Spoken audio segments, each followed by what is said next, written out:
why is it wrong peculiarly for human beings to inflict harm on each other? All right, so let's start with that.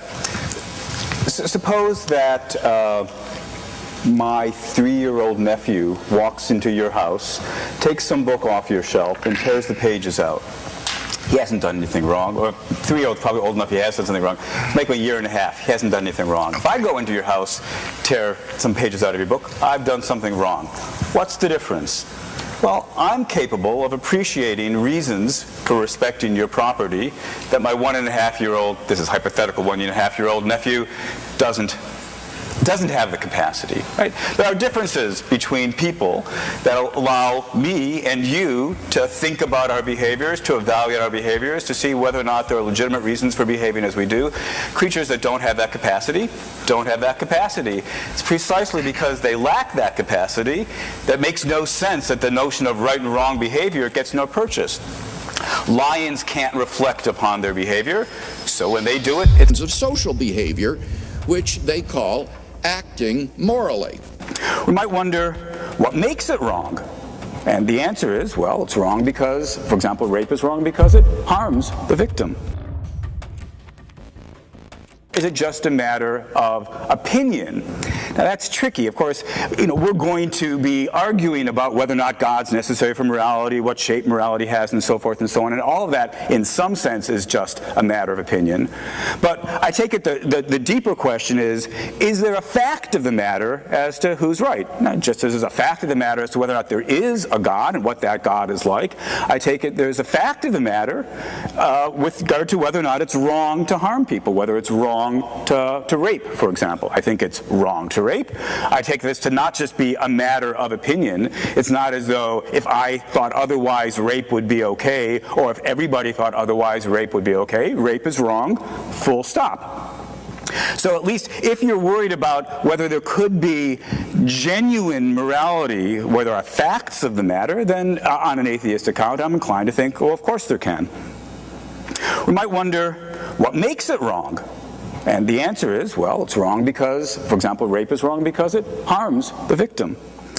Might ask instead, what do we mean in saying that it's wrong to rape?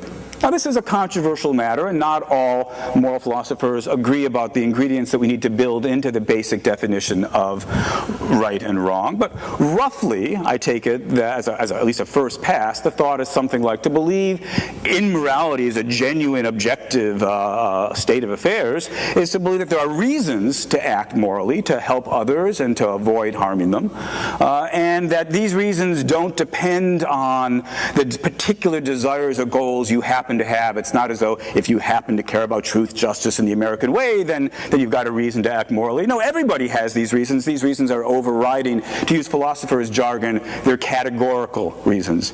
So when I say that it's an objective fact that rape is wrong, what I'm saying is there's this kind of overriding, strong, categorical reason not to harm people in this way.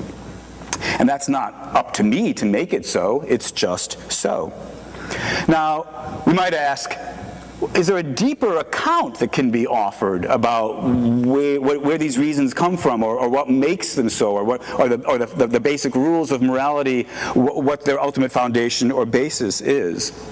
And I want to say that secular atheist philosophers disagree about that point. Some are, as we might call them, non-foundationalists. They say, well, we can state the various moral rules, keep your promises, tell the truth, don't tell lies, don't hurt people, help the needy. And if we want, we can boil these rules down into a simpler set of rules. I've suggested don't harm, do help.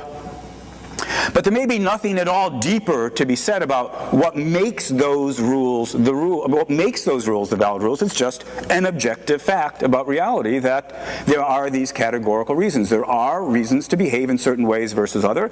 So that's not just a matter of opinion. There are facts about what there are reasons to do. And these may be among the reasons that there's nothing deeper to say. But there are also philosophers who believe there is something more to say. And again, unsurprisingly, different philosophers will disagree about what that deeper story looks like. Let me give a very quick sketch of one such story. I think it's not bad as far as it goes. Ultimately, I think there's even more to say, but that would take us a rather long time to say that more, so let me just give you the quick sketch. It's a version of the view that's known as contractarianism. The thought is that the moral rules are the rules that we would give to one another to govern our interactions with one another, the rules that we would agree to if we were to set about trying to settle on a bunch of rules to govern our interactions under the assumption that we were perfectly rational. Nobody wants to follow rules that people accept because of mistakes in their reasoning. So imagine us, but soup ourselves up to be reasoning perfectly rational beings would agree to various rules to govern their interactions. And the rules that they agree to are the terms of morality. Now, there's different ways of running this contractarian thought. One version of it, which I have some sympathies to, adds an extra twist. The reasoning needs to take place behind a so-called veil of ignorance. The thought is, I'm not going to know while I'm engaged in this hypothetical bargaining session what my actual position in society is. I won't be able to try to rig things in favor of white males because I won't know that I'm a white male. So I argue from behind this veil of ignorance about my actual identity. So that's the basic thought. So here we have a kind of deeper story. Where do the moral rules come from? They are the rules we would give to ourselves to govern our behavior with one another insofar as we were perfectly rational. Does this capture a notion of objectivity for ethics? It seems to me the answer is yes. There's a fact of the matter about what it would be rational for us to agree to in terms of these rules. One might wonder, is the output of this hypothetical, imaginary bargaining session, are the moral rules necessary? Maybe that's another feature we're looking for in trying to genuinely get morality as opposed to merely the illusion or appearance of morality. And the answer to that is yes, I believe they are necessary. Now, if you're a non-foundationalist, if you don't think there is a deeper story of the contractarian sort that I sketched, or some other deeper story that other moral philosophers have sketched, if you're a non-foundationalist, you might just stop it right here. You might say, to say that murder is wrong is to say that there's a categorical reason not to murder, and this isn't a contingent truth, it's a necessary truth. It's a truth that obtains, as philosophers like to put it, in all possible worlds, that murder would be wrong. If we do go the contractarian route, then we instead might put our necessity a little bit deeper. We might say something like, the moral truths are necessary, but their truth is itself explained in terms of the social contract, and that in turn is explained in terms of the fact that there are certain truths about reasoning. And these are necessary truths. It's a necessary fact that perfectly rational beings would reason about what kinds of rules they wanted to give to one another in such and such a way. So I think we can get the necessity of morality as well. Here's a rather different objection that might get raised. We have the thought that morality involves commandments. We have the thought that morality involves requirements. We talk about moral laws. So sometimes it's suggested that where there's a commandment, there's got to be a commander. Where there's a law, there's got to be a lawgiver. Where there's a requirement, there's got to be a requirer. Who plays the role of commander, lawgiver, requirer? Well, it's got to be God. And so it turns out if we're really going to have the notion not just of moral reason to behave in this way or that way, but rather moral requirements to behave in one way rather than another way, then we need to appeal to God after all, to be the lawgiver. This is an argument that's been proposed by various theistic philosophers. Indeed, this very argument's been embraced by some atheistic philosophers who said, yeah, talk of moral requirements does presuppose a lawgiver. Now that I no longer believe in God, I believe there are no moral requirements. Now, I'm not myself inclined to go that way. I'm perfectly prepared to talk about moral requirements. I think it's a completely appropriate thing to do. In fact, it would be inappropriate, it would be just simply mistaken, full stop, to give up talk about moral requirements. So the question I want to push a little bit is it really true that requirements require a requirer? That's a mouthful. Kagan's argument is grounded in some of the most well-respected traditions in philosophy and science. First, the claim that laws require a lawgiver is a category mistake. We talk about laws in physics, like gravity or thermodynamics, but no one thinks there's a divine being issuing those. Moral laws can function the same way. They describe how rational beings ought to treat each other, especially when suffering, fairness, or autonomy is involved. Second, Kagan's appeal to contractarianism isn't abstract theory. It reflects real-world values we use to build just societies. Think of the U.S. Constitution. It wasn't handed down from heaven. It was written by people trying to reason through fairness from multiple perspectives. That's the same spirit behind Rawls' veil of ignorance, which has influenced everything from ethics in healthcare to international human rights. And science backs this up. Frans de Waal's work with primates shows empathy, fairness, and conflict resolution emerging without religion. In human children, studies from Yale's Baby Lab show moral decision-making before they can speak, proving morality isn't downloaded from above. It's wired into social creatures like us. The question before us this evening is God necessary for morality? Notice what the question is not asking. We are not asking whether belief in God is necessary for morality. No one in tonight's discussion is arguing that in order to live a moral life, you need to believe in God. Rather, the question, as Shelley emphasized, is whether God is necessary for morality. And the answer to that question, I think, obviously depends on what you mean by morality. If by morality you mean simply a certain pattern of social behavior prevalent among human beings, then obviously this sort of behavior could still go on even if it turned out that God does not exist. God isn't necessary in order for human beings to exhibit certain patterns of social behavior, which they call acting morally. But if by morality you mean that certain things are really good or evil, that certain actions are unconditionally obligatory or impermissible, then many atheists and theists alike agree that God is indeed necessary for morality. In the absence of God, morality turns out to be just a human convention or illusion. The same patterns of social behavior might go on without God, but it would be a delusion to think that such behavior has any objective moral significance. Accordingly, I'm going to argue that God is necessary for morality in at least three distinct ways. Without God, objective moral values, moral duties, and moral accountability would not exist. Let's look at the first point. If God does not exist, objective moral values do not exist.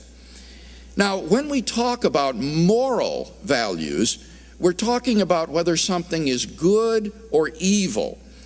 To say that there are objective moral values is to say that something is good or evil independently of whether anybody believes it to be so. To say, for example, that the Holocaust was objectively evil is to say that it was evil even though the Nazis who carried it out thought that it was good. And it would still have been evil even if the Nazis had won World War II and succeeded in brainwashing or exterminating everybody who disagreed with them so that everyone believed the Holocaust was good. My first claim is that if there is no God, then moral values are not objective in that sense. Traditionally, objective moral values have been based in God, who is the highest good. He is the locus and paradigm of moral value. God's own holy and loving nature supplies the absolute standard against which all actions are measured. He is by nature loving, generous, just, faithful, kind, and so forth. And thus, if God exists, objective moral values exist. But if God does not exist, what basis remains for objective moral values? In particular, why think that human beings would have moral worth? On the atheistic view, human beings are just accidental byproducts of nature, which have evolved relatively recently on an infinitesimal speck of dust called the planet Earth, lost somewhere in a hostile and mindless universe in which are doomed to perish individually and collectively in a relatively short time. On atheism, I can't see any reason to think that human well-being is objectively good, any more than insect well-being or dog well-being or monkey well-being. On a naturalistic view, moral values are just the byproduct of biological evolution and social conditioning. Just as a troop of baboons exhibit cooperative and even altruistic behavior because natural selection has determined it to be advantageous in the struggle for survival, so their primate cousins, Homo sapiens, have similarly evolved behavior for the same reason. As a result of sociobiological pressures, there has evolved among Homo sapiens a sort of herd morality which functions well in the perpetuation of our species. But on an atheistic view, there doesn't seem to be anything that makes this morality objectively true. The philosopher of science, Michael Ruse, reports, the position of the modern evolutionist is that humans have an awareness of morality because such an awareness is of biological worth. Morality is a biological adaptation, no less than our hands and feet and teeth. Considered as a rationally justifiable set of claims about an objective something, ethics is illusory. I appreciate that when somebody says, "Love thy neighbor as thyself," they think they are referring above and beyond themselves. Nevertheless, such reference is truly without foundation. Morality is just an aid to survival and reproduction, and any deeper meaning is illusory. End quote. If we were to rewind the film of human evolution back to the beginning and start anew, people with a very different set of moral values might well have evolved.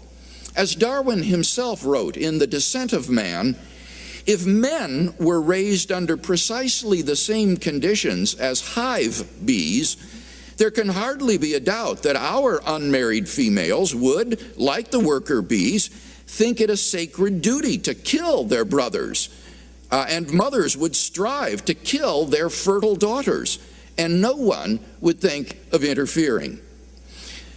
For us to think that human beings are special and our morality objectively true is to succumb to the temptation of speciesism, that is to say, an unjustified bias toward one's own species.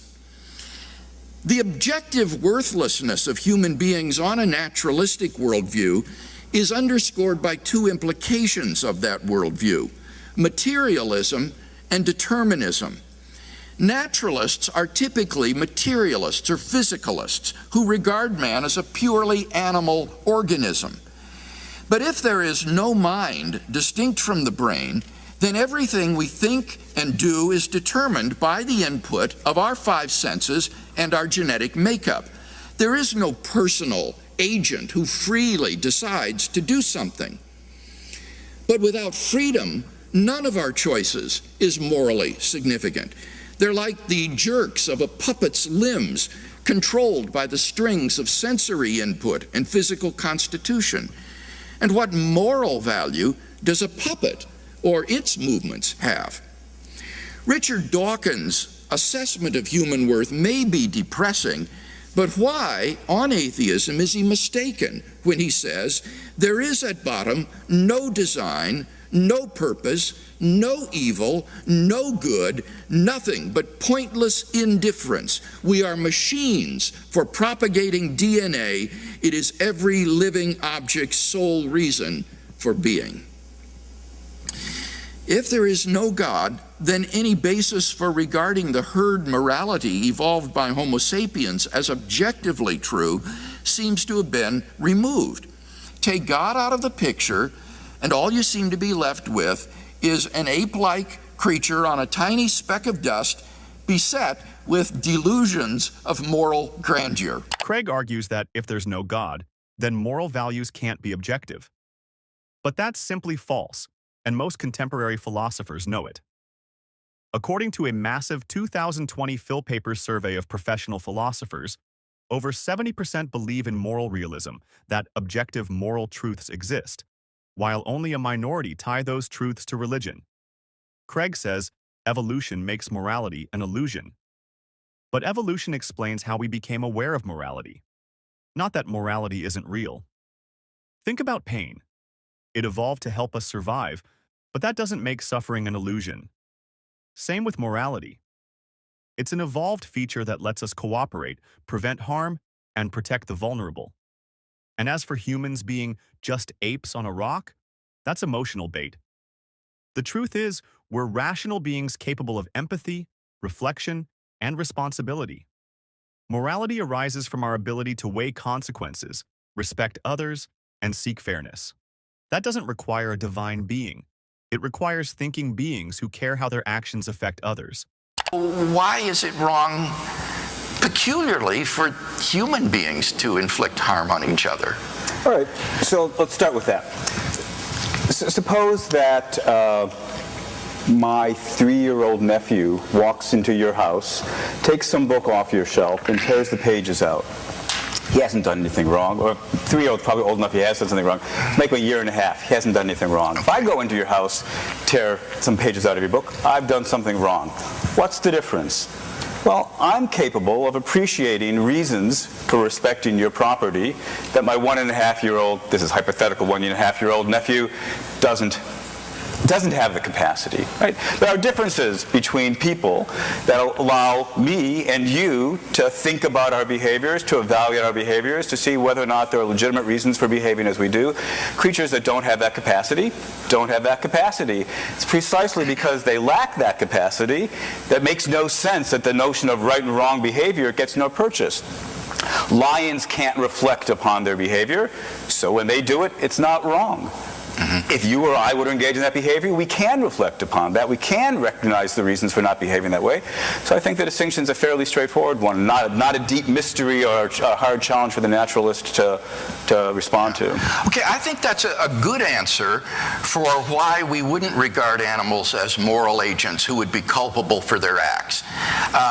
But it seems to me that at best that answer would go to show that rationality, or the ability to reflect rationally on things, is a necessary condition for moral behavior, but I don't see that that's a sufficient condition for moral behavior. It's still not clear to me why it would be wrong for creatures who have considerably complex neurological systems to inflict harm on each other on a naturalistic worldview in the struggle for survival. Okay, so the question you asked initially was, how can I explain why it's wrong for me to murder when it's not wrong for lions to murder? And to answer that question, all it takes is for me to point out a relevant difference between us, and you've just, I think, said, yeah, all right, so I managed to do that. If we now shift to the question, so what does it take for wrongness to enter the world above and beyond rationality? I think the answer might well be, actually, once we achieve a certain level of rationality, nothing more is taken. Nothing more is needed. The reason it's objectively wrong for me to engage in murder is precisely because there is a reason for me not to do it, a reason that I'm capable of recognizing. And if you ask, what more does it take? The answer is, well, those are the basic ingredients right there. We can refine it. I mean, we can put a little icing on it if we'd like to make it. But in terms of the essentials, that's it. What there's reason for me to do depends on what kind of creature I am. Once I become the kind of creature in the evolutionary, process, once creatures evolve that are capable of stepping back from their actions, capable of reflecting about whether or not their behavior makes sense, whether it conforms to standards that they are themselves prepared to endorse, at that point the machinery is in place. And at that point there are reasons for me to behave in certain ways and to avoid other kinds of behavior. And if you ask, but what makes that wrong? I'm still not clear as to why these beings suddenly achieve intrinsic moral worth in virtue of having these complex nervous systems that enables them to have self-reflection and so forth. If you put it as complex nervous systems, it sounds pretty deflationary. Right. What's so special about having a complex nervous system? But of course, that complex nervous system allows you to do calculus. It allows you to do astrophysics. It allows you to write poetry. It allows you to fall in love. Put under that description, you ask, what's so special about humans from a naturalistic perspective? I'm at a loss to know how to answer that question. If you don't see why we'd be special and different from everything else in creation, that because we can do poetry, we can write a novel, we can think philosophical thoughts, we can do calculus, and we can think about the morality of our behavior, I don't know what kind of answer could possibly satisfy you at that point. Well, obviously the kind of answer that I offered, but can I ask just to follow up on that? Because I'm tempted to say I could play this game, and that's unfair, because of course it's not a game, but I could pose the same kinds of questions to you. Perhaps I will, in 10 minutes. I could say, look, all right, so God says, you guys are really, really special. Right. How does his saying it make us really special? But you see, he gave us a soul. How does our having a soul make us special? Whatever answer you give, you could always say, with regard to that, what's so special about that? At a certain point, you're just going to have to say, you know what? These features really do seem to me to be special. Insofar as it seems to me that our ability to communicate, to reflect, to love, to be creative, and consequently to shape our behavior with an eye towards how we're interacting with one another, these things strike me as remarkable ways in which we're special. Shelly Kagan's response cuts to the core of what makes morality work: self-awareness, empathy, and rationality. You don't need a divine spark. You need a mind capable of reflection and understanding. That's not a guess. It's supported by data. Cognitive scientists like Michael Tomasello have shown that once humans developed the ability to take another's perspective and understand shared intentions, moral reasoning emerged naturally. We're moral because we evolved the capacity to care, reflect, and cooperate, not because a divine being handed down commands. Craig wants morality to be about divine authority, but his view collapses under scrutiny. If God says something is wrong, is it wrong because he says so, or is it wrong for deeper reasons? That's the Euthyphro dilemma, and Craig never escapes it. If morality comes from God's commands, then genocide, slavery, or torture could be good if God wills it. And history shows this is more than a hypothetical. The Bible condones slavery, patriarchal violence, and genocide. That's not a moral foundation, it's moral hazard. And when Craig downplays evolution, he's ignoring reality. Moral emotions like guilt, empathy, and fairness aren't random. They're observable in humans and even in animals. Studies on capuchin monkeys, for example, show they reject unequal pay. That's a primitive sense of justice. No religion required. In short, Kagan's view fits what we actually see in the world. We don't need a lawgiver to understand fairness. We need minds capable of seeing others as people, not tools. That's what morality is built on. And it doesn't need God to exist. So the real question is, if our brains are wired for compassion and fairness, isn't that a better foundation than ancient rules written by people who thought slavery was moral? Let us know what you think. Drop a comment, like the video if this made sense, and subscribe for more clear, fact-based breakdowns of big questions. The question before us this evening is what is the best account of the objectivity of moral values and duties? What makes certain actions objectively good or evil, right or wrong? In tonight's debate, I'm going to defend two basic contentions. First, theism provides a sound foundation for the objectivity of moral values and duties. Second, atheism does not provide as sound a foundation as theism for the objectivity of moral values and duties. So let's look at that first contention together. Here, I want to examine two subpoints with you. First, theism provides a sound foundation for the objectivity of moral values. Moral values have to do with what is good or evil. On the theistic view, objective moral values are grounded in God. As St. Anselm saw, God is, by definition, the greatest conceivable being, and therefore perfectly good.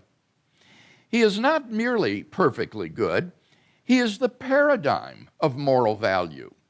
God's own holy and loving character supplies the absolute standard against which all things are measured. He is, by nature, loving, generous, faithful, kind, and so forth. Thus, if God exists, moral values are objective, being wholly independent of human beings. Second, theism provides a sound foundation for the objectivity of moral duties. On a theistic view, objective moral duties are constituted by God's will or commands. God's moral nature is expressed in relation to us in the form of divine commandments, which constitute our moral duties or obligations. Far from being arbitrary, God's commandments must be consistent with his holy and loving nature. Our duties, then, are constituted by God's commandments, and these, in turn, reflect his essential character. On this foundation, we can affirm the objective rightness of love, generosity, and self-sacrifice, and condemn as objectively wrong selfishness, hatred, abuse, and oppression. In summary, then, theism grounds the objectivity of both moral values and moral duties. Hence, it's evident that if God does exist, we have a sound foundation for the objectivity of moral values and duties. Let's turn then to my second contention, that atheism does not provide as sound a foundation for the objectivity of moral values and duties. I'm not going to argue this point in general. Rather, I want to look specifically at Dr. Wielenberg's view, which he calls godless normative realism, and ask whether it provides as sound a foundation for morality as theism. I'm going to argue that godless normative realism not only involves extravagant metaphysical commitments, which make it very implausible, but it also faces a number of formidable objections as an account of objective moral values and duties. First, godless normative realism involves extravagant metaphysical claims which make it very implausible. Because Dr. Wielenberg wants to affirm the objectivity and even necessity of moral values and duties, he cannot take them to be mere byproducts of biological evolution or social conditioning. Rather, he must find some transcendent ground for the objectivity of moral values and duties. He finds this in moral Platonism. His view is akin to mathematical Platonism, which holds that in addition to the world of concrete objects, there exists a transcendent realm of immaterial, causally effete, abstract objects like numbers, sets, and other mathematical entities. Most of us think that such entities have at most a sort of conceptual reality. But for the Platonist, these objects are objectively real. Wielenberg holds that moral values are similarly abstract objects of some sort, existing independently of human beings. When the right physical situations occur in the world, these abstract objects supervene on the situations. So, for example, the abstract object, goodness, supervenes on two people's loving each other, so that their loving each other is objectively good. Platonism is a metaphysical view, which is so extravagant that it makes theism, which itself involves hefty metaphysical commitments, look modest by comparison. The prominent metaphysician Peter van Inwagen explains, the Platonist must think of objects of what there is as falling into two exclusive and exhaustive categories, the abstract and the concrete. If X falls into one of these categories and Y into the other, then no two things could be more different than X and Y. The differences between God and this pen pale into insignificance when they are compared with the differences between this pen and the number 4. Indeed, the number seems no more like the pen than like God. The difference between any abstract object and any concrete object would seem to be the maximum difference any two objects could display. Given this strange bifurcation of reality into these two causally unconnected domains, it would be much more credible to suppose that one of the categories is empty. But concrete objects are indisputably real and well understood, in contrast to abstract objects. So, Van Inwagen maintains, the presumption should be that abstract objects do not exist. Nominalism of some sort is thus the default position. Indeed, Van Inwagen believes one should not believe in abstract objects unless one feels rationally compelled by some weighty consideration or argument. A philosopher should wish not to be a Platonist if it's rationally possible for the informed philosopher not to be a Platonist. The objectivity of moral values cannot itself provide such a rationally compelling reason, since Dr. Wielenberg acknowledges that he has no rationally compelling arguments either for the objectivity of moral values or for moral Platonism. He thus cannot overcome the presumption against Platonism and hence against godless normative realism.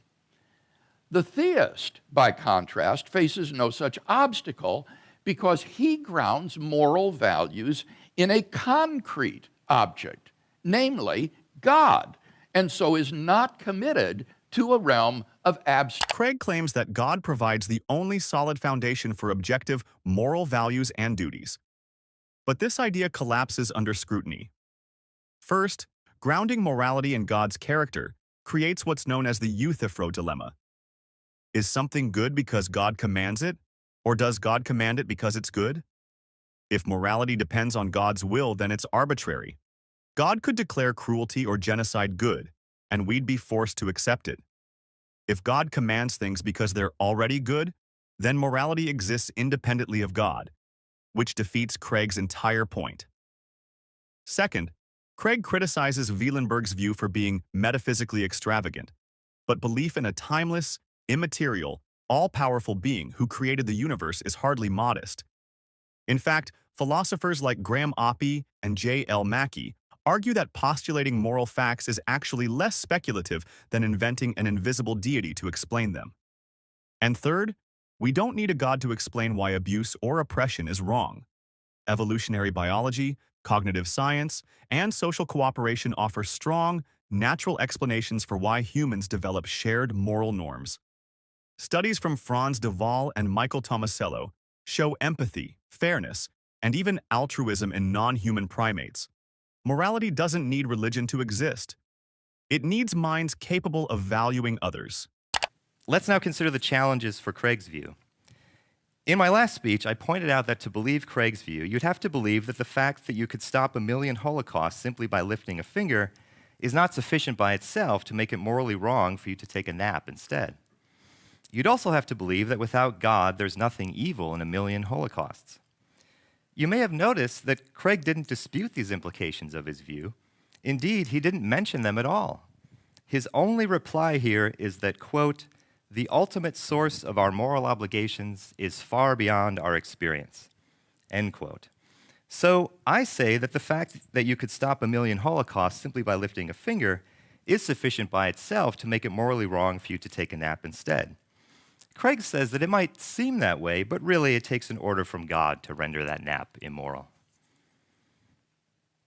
Second, Craig's view makes the occurrence of morally wrong acts inexplicable, because by commanding us to do what he knows we won't do anyway, God would only create more evil. In my last speech, I pointed out a simple defect in Craig's attempt to answer this challenge. Craig didn't address this defect in his last speech, so I'll just remind you of it. Suppose I perform some evil act, like heartlessly ignoring the suffering child. Craig says that because I deserve to be punished for my evil act, God must forbid the act so that he can then punish me. The problem, again, is that if the act deserves punishment because it is evil, then God is justified in punishing me for the evil act without first forbidding the act. As I said in my last speech, if I deserve punishment for ignoring the child even without a divine command, then God can simply punish me. The command is superfluous. Third, the presence of psychopaths in the world creates a contradiction within Craig's view. Psychological research shows that whether or not psychopaths know the difference between right and wrong, they are incapable of grasping the authority of morality. Remember that in trying to explain how God could impose obligations on people who don't believe in him, Craig proposed that by giving non-believers an intuitive grasp of morality's demands and authority, God is able to get his commands through and impose moral obligations on non-believers. However, because psychopaths cannot grasp morality's authority, God hasn't imposed any moral obligations on them, which means that, on Craig's view, they have no moral obligations. In a striking turn of events, Dr. Craig, despite having railed for years against atheism's inability to account for the moral wrongness of the acts of psychopaths, and having declared tonight that Christianity teaches that God has written the demands of his moral law on the hearts of all people, now entertains the possibility that psychopaths do not know the difference between right and wrong and are not culpable for their evil acts. But remember that in his flawed attempt to explain wrong action, Craig said that it was unacceptable for evildoers to get away with evil, and that God would never permit such a thing. Here are Craig's own words, quote, "By issuing general commands to humankind, God is able to hold those who do evil acts responsible for their actions. Without such commands, evildoers could act with impunity and face no divine judgment, for they wouldn't have done anything wrong. They would literally get away with murder, which is unacceptable," end quote. So Craig must hold that psychopaths are culpable for their evil acts, and so do have moral obligations. For otherwise, some psychopaths would, as he puts it, literally get away with murder. We can now see that Craig has painted himself into a corner in tonight's debate. Since psychopaths are incapable of recognizing morality's authority, Craig must deny that they have moral obligations. Yet he must also hold that God doesn't let them get away with their evil acts, and so they do have moral obligations. I hope you will listen carefully to Dr. Craig's closing remarks and pay careful attention to what, if anything, he says about the three challenges I've just explained. The first two challenges show that Craig's view has deeply implausible implications, including that there are no wrong actions and that the fact that you could stop 1 million Holocausts simply by lifting a finger is not sufficient by itself to make it morally wrong for you to take a nap instead. The third challenge is even more serious because it reveals a contradiction in Craig's position. Craig's position leads to the impossible view that psychopaths both do and do not have moral obligations. Please listen carefully to what, if anything, Dr. Craig has to say about these three challenges in his closing remarks. Wielenberg exposes a dangerous flaw in Craig's view. If morality depends entirely on God's command, then without God, even something like stopping 1 million Holocausts wouldn't actually be morally required. That's not just absurd, it's deeply unsettling. We don't need a divine order to know that letting millions suffer when we could help is wrong. Our moral intuitions, combined with reason and empathy, are more than enough, and that's supported by evolutionary psychology and neuroscience. Studies from institutions like Oxford and Harvard have shown that human brains are wired with empathy, fairness, and harm avoidance, even in infants, long before they're taught religion. Wielenberg also highlights the contradiction in Craig's logic with psychopaths. Psychologists like Dr. Kent Keel have proven that many psychopaths can't experience moral emotions like guilt or understand moral responsibility the way others do. If Craig is right, they're not morally obligated. But if they aren't, then according to Craig's own words, they get away with murder. That completely undermines the idea that God's commands are a consistent moral framework. In reality, Wielenberg's godless moral realism fits better with what we observe in the real world. Our moral sense doesn't require a supernatural source to exist or to matter. Does your view address cases where moral duties conflict? For example, the classic case of lying to protect Jews from Nazi soldiers that appear at your door. Yeah, so the way, the view I hold, the sort of where what is morally required of us depends on what moral reasons we have, is similar to the view put forward by the early 20th century philosopher W.D. Ross. So the basic idea is morality is kind of messy. There are all these different things that provide moral reasons for us to do certain things or not do certain things. And it's when you're trying to figure out what to do, a lot of time it's just a matter of weighing these reasons against each other.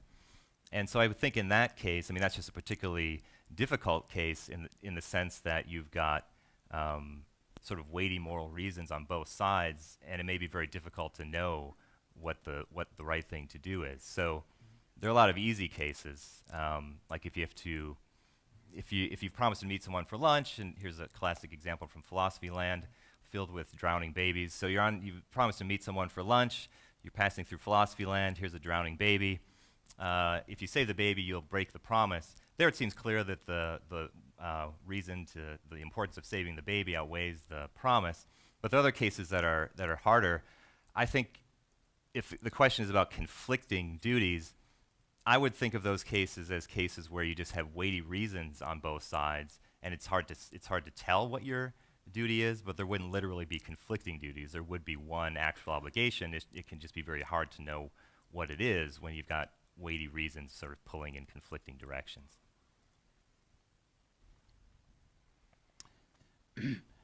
It seems to me that this highlights the problem of trying to derive moral obligations from simply normative considerations of weighing the moral values of alternative actions.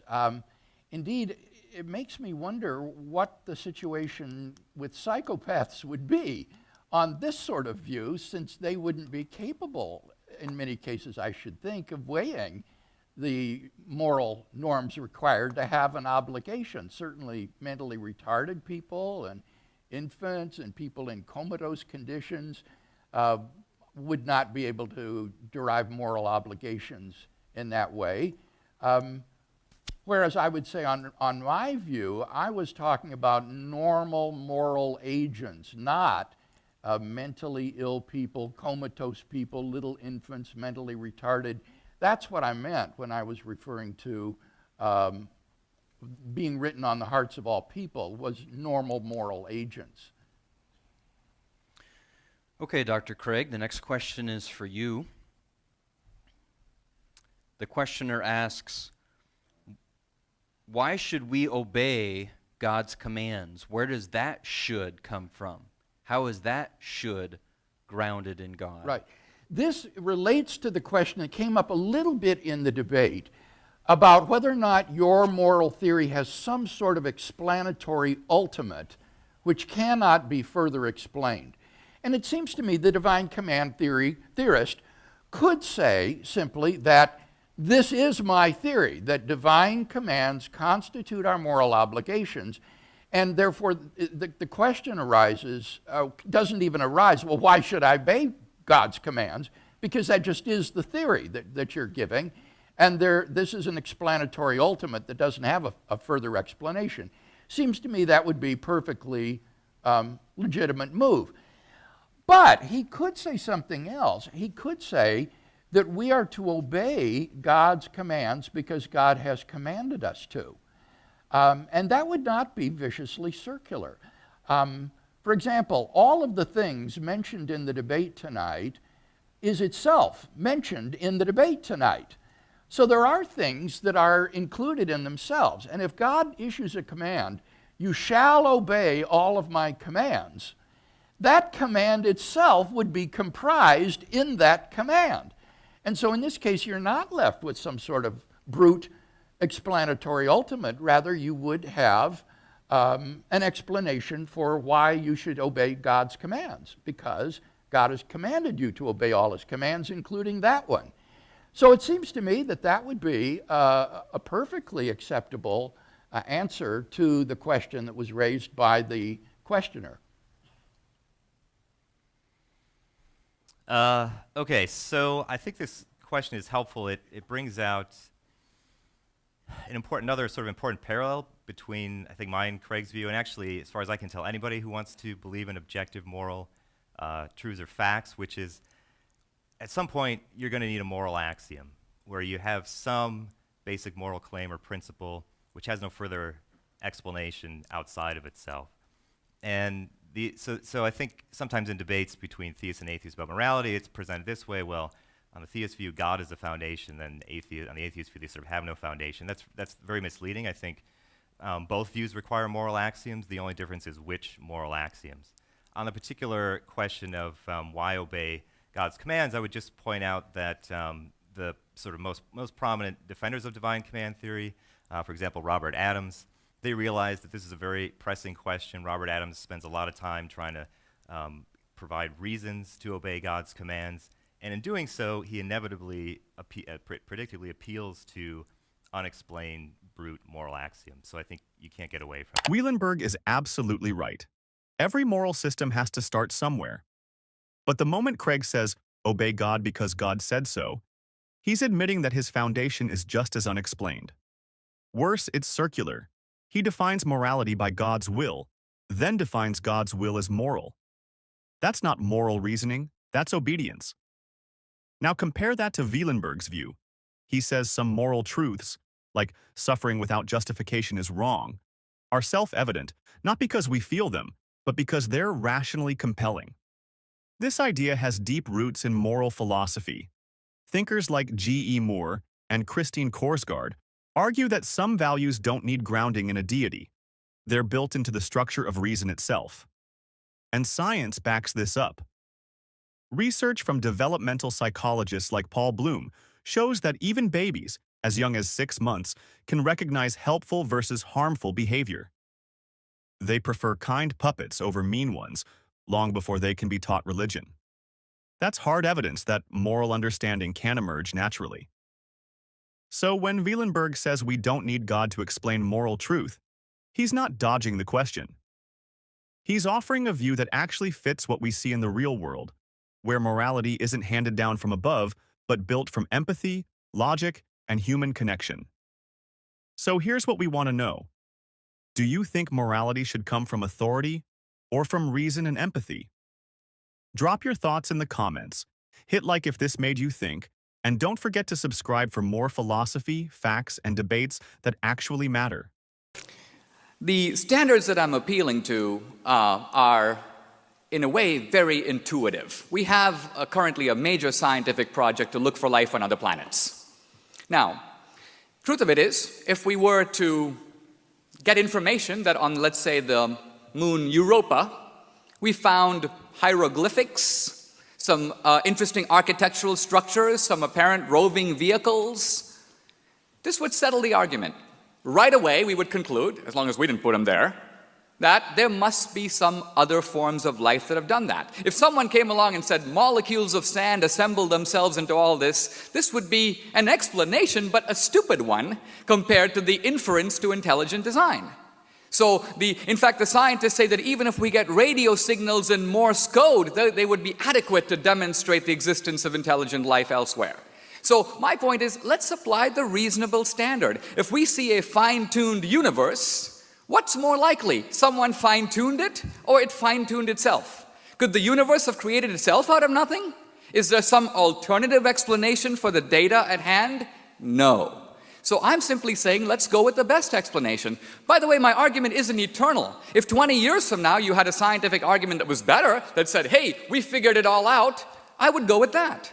I would have to drop this argument. I'm saying that in the current mode of knowledge and thinking, this is a successful explanation. You can't change the subject and say, well, now explain the Holocaust.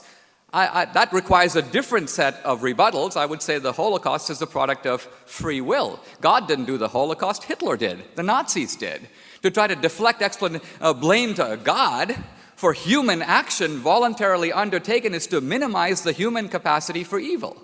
But whether or not that argument works, it has nothing to do with the design argument. And finally, morality, very briefly. Again, if evolution could adequately account for morality, let's remember that the atheist premise is that we are evolved creatures in the world, and that's it. So evolution has to do a lot of work. It has to explain the human desire to give blood to strangers. If it can't do that, then it fails as an adequate explanation for a very important form of human behavior, morality, that is seen in every culture known to man. It requires explanation. I have an alternative explanation, that in human beings there are two parts. We are evolutionary creatures in the world. That explains why we desire sex and we desire food to survive, to reproduce. But then I have this other thing inside of me, what Adam Smith calls the impartial spectator. And that's another voice. And it's in me, but it's not of me. In fact, it's often stopping me from doing what I want to do. It's blocking my self-interest. Where does that come from? How does evolution account for that? So I'm saying that the God hypothesis casts more light on that subject, the hypothesis of a moral lawgiver. In fact, even the hypothesis of a life to come. You may say a final court in which our moral deeds will be adjudicated. Explains why we act the way we do now. Otherwise, our own behavior is incomprehensible to us. That's the strength of the presuppositional argument. Well, because of religion's own very large claims. And because, it's something I didn't have time to go into, because not all these religions can be simultaneously true. I mean, there are enormous numbers of competing religions. It's another reason that it's obvious to me that they're man-made. It's what you would expect if it was man-made. There'd be lots of religions with incompatible claims and theologies, and that this would lead to further quarreling. Either one of them is completely true, as the Roman Church used to say, it was the one true church. Some of its members still do. Or all of them are false, or all of them are true, which of course can't be true. Now to Dinesh and the matter of anomalies and the question of ex nihilo. Half the time when I debate, it's people saying, nothing can come from nothing, you can't get something from nothing, so since there is something, someone must have wanted there to be something. Not, I think, a very impressive syllogism. I can't do it all this evening, but it's very easy for anyone to go and see Professor Lawrence Krauss deliver his brilliant lecture online called The Whole Universe from Nothing, which explains to you how indeed you can get very large numbers of things from nothing with the proper understanding of quantum theory. And then tonight Dinesh says, really there was nothing, and the Hebrews were so clever that they knew that. And therefore they must have been right about God as well. This is ridiculous. The ancient Hebrews also thought that God made man and women out of nothing or out of dust and clay, whereas we have an exact knowledge, or increasingly exact knowledge, of precisely the genetic materials in common with other creatures from which we were assembled. And then not content with that, he says biblical prophecy is true in respect of Palestine. This is an extraordinary thing, and you were right to mention the Holocaust. If it's true that God wanted the Jews to get back to Palestine, then it must have been true that he wanted their exile to be ended, the galut, as it's known to Zionism, the exile, the wandering. And we know how that wandering was ended, by Christian Europe throwing living Jewish babies into furnaces. Well, that must be part of the plan then, mustn't it? And some rabbis used to claim that, by the way. They used to claim that the Holocaust was a punishment for exile. And then people started to desert the synagogue, so they shut up about it until the 67 war. And then when the Israeli army got the Wailing Wall back, they said, we shouldn't have spoken so quickly. Actually, this was what God always had in mind all along, the conquest by Jews of the Palestinians. Well, you see how brilliantly that's worked out. I don't think it's wise or moral or decent to try and detect the finger of God in human quarrels. I think the enterprise is futile, and it incidentally shows the absurdity of all arguments from design. Thank you. Hitchens makes a strong point when he says the existence of many conflicting religions is exactly what we'd expect if they were man-made. Historically, we know that religions often reflect the geography, politics, and culture of their time. For example, Hinduism, Norse mythology, and Christianity all developed in isolation, making wildly different claims about gods, morality, and creation. They can't all be true, but they can all be human inventions. On the idea that something can't come from nothing, that's outdated thinking. Quantum physics shows that virtual particles appear and disappear in a vacuum with no cause. Lawrence Krauss explains in A Universe from Nothing that space, time, and even matter can emerge from quantum fluctuations. The universe doesn't need a creator. It needs laws of physics, which we have evidence for. And on the fine-tuning claim, that's misleading. The observable universe is mostly empty, dark, and hostile to life. If anything, it looks like a system that barely supports life, not one designed for it. Life adapted to the universe, not the other way around. Well, was it to me first? Well, in that case, I can start with a compliment to Dinesh, because in one of his books, he tells the story of asking his father in India, "Daddy, everyone around here seems to be Hindu, with quite a few Muslims. Why are we Christians?" And his father said, "Because, Dinesh, my lad, the Portuguese Inquisition got to this part of India first." Which is, in fact, the full and complete explanation for that.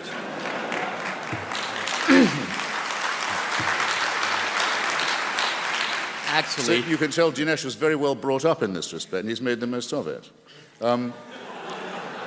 Obviously, in my case, this does not apply because, obviously, if you ask someone in Buffalo, why did you go to the Roman Catholic Church, he'll say, because my parents were from Poznan. It's the overwhelmingly probable explanation. Why did you go to a Greek Orthodox Church? My parents were born in Thessaloniki. Of course, this is true, but there are a lot of people who convert. In fact, quite a large number of Muslims on their way out of Islam embrace Christianity, which is a very risky thing to do. It must be something they care a lot about, and I think one should take seriously. And though it was relatively easy for me, being born in England and emigrating to America, to leave the Church of England behind, that, believe me, is no sweat. Our great religious poet, our great Christian poet, George Herbert, refers to the sweet mediocrity of our native church. What do you get if you cross an Anglican with the Jehovah's Witness? Someone who comes to your door and bothers you for no particular reason.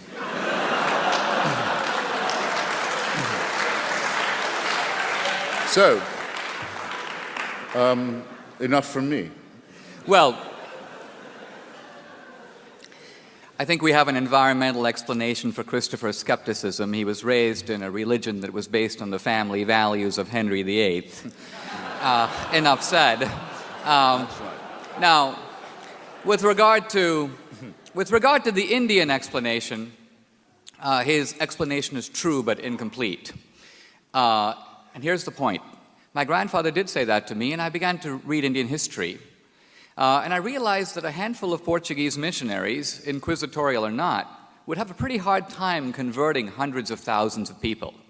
And Indian historians who look at it have a better explanation. It's called the caste system. See, if you were born into the Hindu caste system and you were one of the guys on the lower rungs of the ladder, to put it somewhat bluntly, you were screwed. It didn't matter what merit you had, you couldn't rise up, and neither could your children.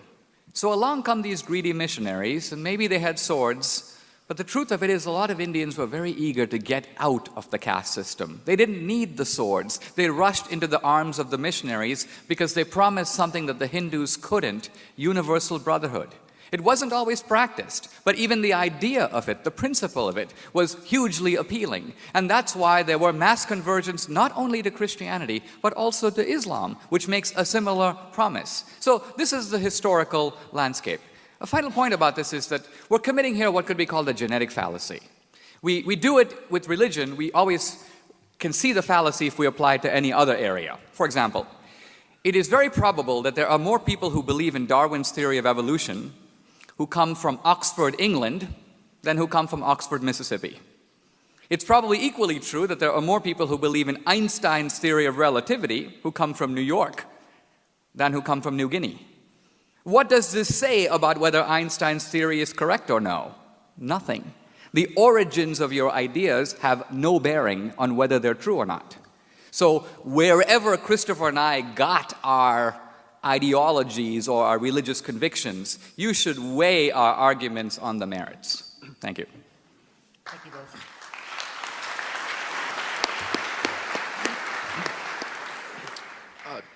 Mr. D'Souza, you mentioned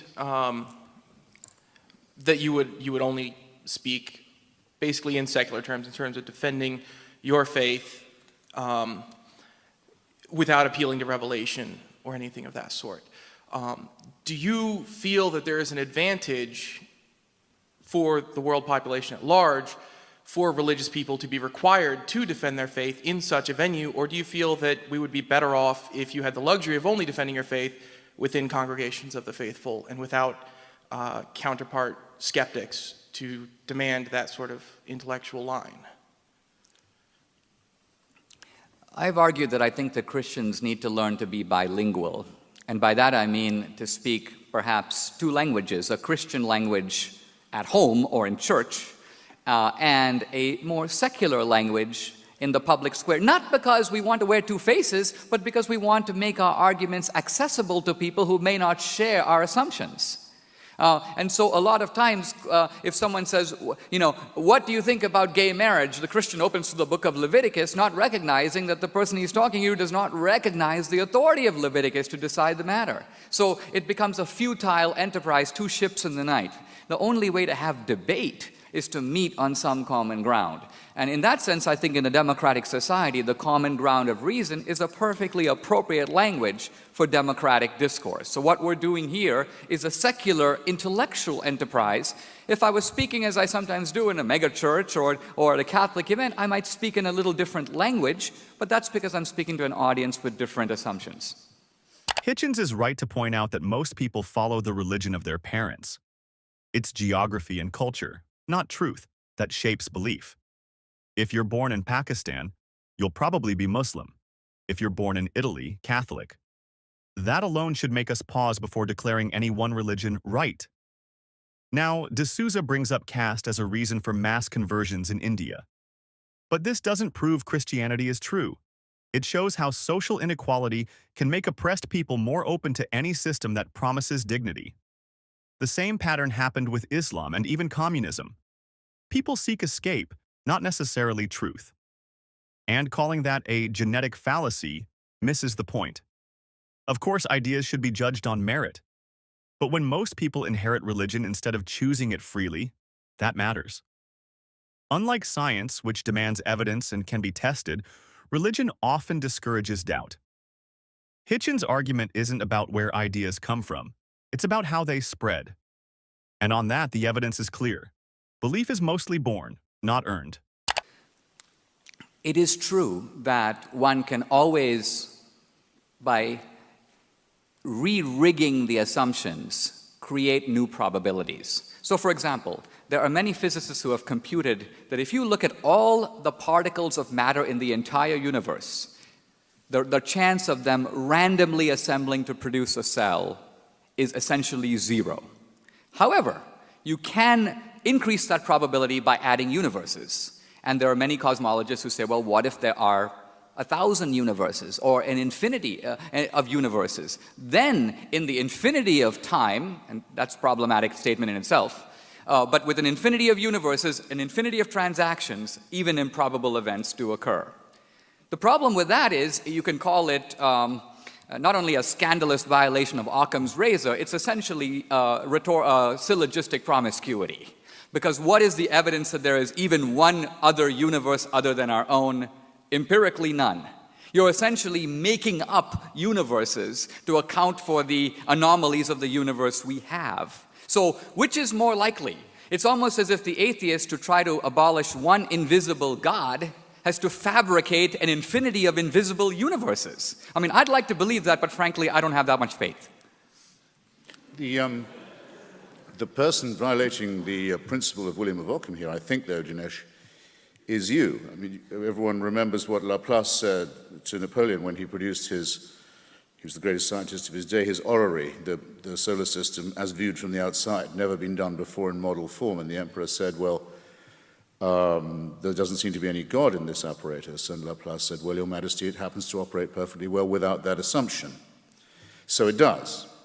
Dinesh asked earlier, and I should have taken him up on it, isn't it the case that to the three questions, where are we coming, where are we from, where are we going, and why are we here, there are three nopes from our side. That's not true at all. It was incredible that he alleged it. So the question of where are we from, both in the macro and the micro term, where did we come from, the cosmological, the Big Bang, and the micro, the unraveling of the human string of DNA and our kinship with other animals and indeed other forms of non-animal life, we are enormously to enormously greater extent well informed about our origins. And what we don't know, we don't claim to know.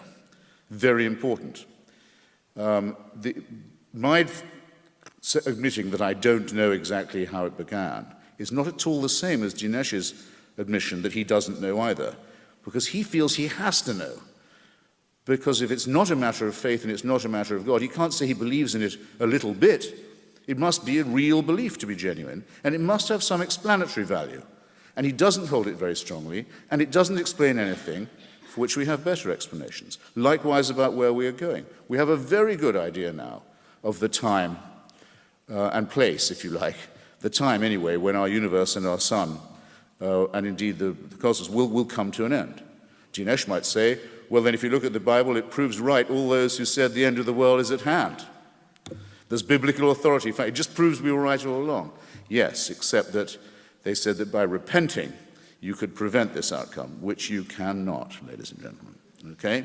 As to why are we here, good question, to which there's so far no perfect answer, and I suggest you keep the argument about that open and sharpen the questions and consider the infinite possible variety of answers and train your mind that way. Don't say you already know why you're here, that someone wants you to be here, that you're fathered, that you're protected, that it's all part of a divine plan. You can't know that, and you shouldn't say it. There. I want to get back to the basics of this debate. And Professor D'Souza, you touched on this a little bit using the free will argument. I want to know how you can reconcile your statement that belief is a good thing when so many lives have been lost due to the differing opinions of religious views. That is true, although historically greatly overstated. The Inquisition. When I was a student at Dartmouth, if you had asked me how many people were killed in the Inquisition, I would have said hundreds of thousands, maybe millions, horrible blot on Western history. Truth of it is, these things are now carefully studied. Henry came in as a multi-volume study of the Inquisition. Spanish Inquisition was the worst. And over 350 years, the number of people killed in the Inquisition was fewer than 2,000. Now, 2,000 people, 350 years, it works out to about 5 guys a year. Not normally considered a world historical crime. Now, is that 2,000 too many? Yes. But my point is that while the atheists are often crying crocodile tears over the crimes of religion, crimes that, by the way, often occurred 500 or 1,000 years ago, what about the vastly greater crimes of atheist regimes committed in our own lifetime in the last century, and they are still going on? If you take Hitler, Stalin, and Mao alone, the three of them collectively in the space of a few decades killed close to 100 million people. And that's the tip of the iceberg. What about Ceausescu, Kim Jong-il, Fidel Castro, Pol Pot? Pol Pot, he's a junior league atheist. Normally you don't even name the guy. But his Khmer Rouge regime in Indochina, following the Vietnam War, kills about 2 million in about 3 years. 2 million! Even bin Laden in his wildest dreams doesn't even come close. So I'm all for looking at the historical record, but let's look at it fairly and not blame religion for crimes when there are vastly greater and more recent crimes committed by atheist regimes. Let's look at all sides of the ledger.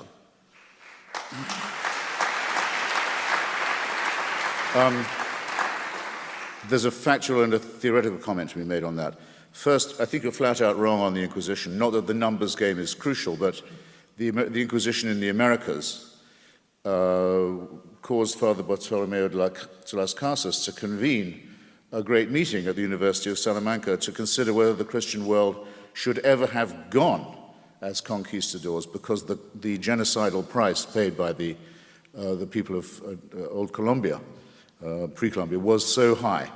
Slavery, torture, burning. No one knows what the numbers are, but they're horrifying. The second, the 30 Years' War has to be considered a war of religion, and we don't know how many people were killed there either, but the retarding of civilization was absolutely gigantic, as well as the appalling harvest of innocent population. Third, at the beginning of the First World War, a clash of empires, all of the imperial leaders were, in a sense, theocrats. The Ottoman Empire was a theocracy by definition.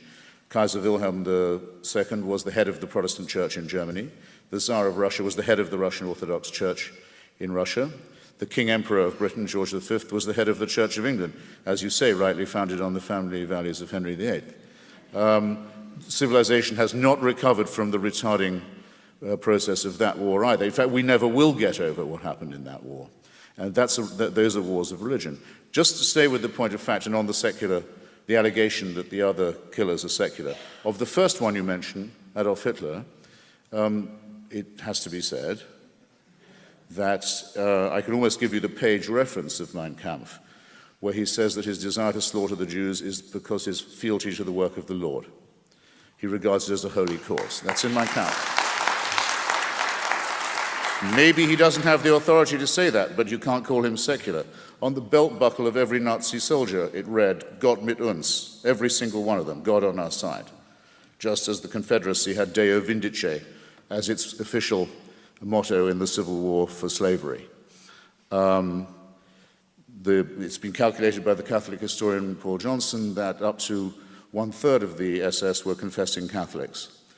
If you change the word fascism, if you take it out of the history of the 1930s, just remove it, pretend it doesn't exist, call it a propaganda word, insert instead extreme Christian right wing, you have not to alter, you don't have to alter a thing about the spread of fascism from Portugal through Spain, across to Croatia, to Slovakia, where the head of the Nazi puppet regime was a priest in holy orders, Father Tiso. Vichy, Austria, you know the story, or if you don't, you should. Or anyone here who considers himself a Catholic should know that. This is not, I'm sorry to say, ladies and gentlemen, secularism. Of the others, I would actually say Pol Pot had a very extreme idea of a restoration of the old Buddhist authority known as the Angkar. But let me not quarrel too much. What was wrong with these heroic mass murderers? That they all thought that they could bring about an ultimate history. They all thought that with them, history would be consummated. History would, in fact, come to an end. They were messianic. The whole problem to begin with is the idea that human beings can be perfected by force, or by faith, or by conquest, or by inquisition. That can take an explicitly religious form or just another messianic form, but it reinforces the point I began with. Take nothing for certain. Don't believe in any absolutism. Don't believe in any totalitarianism. Don't ask for any supreme leader in the sky or on earth, for that way lies madness and torture and murder, and always will. Hitchens is right to point out that the worst atrocities in history were driven not just by ideology, but by certainty, the belief that some higher cause justifies in human actions.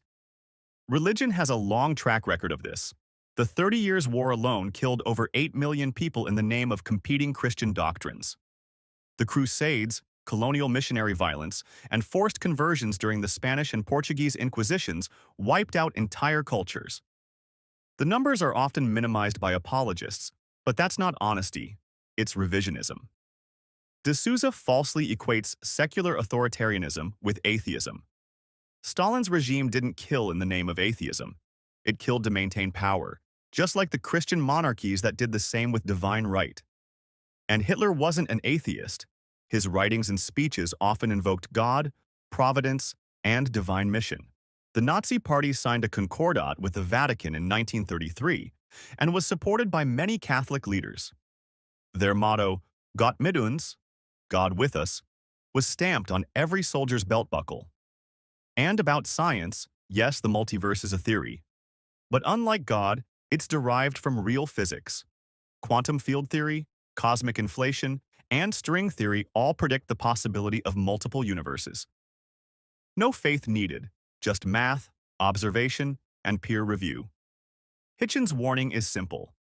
Belief in unquestionable truths, whether religious or political, creates the conditions for totalitarianism. History proves him right. Do you think society is safer when people admit they don't know everything, or when they claim divine authority over everyone else? Comment your thoughts below, like if this gave you something to think about, and subscribe for more content that challenges belief with reason.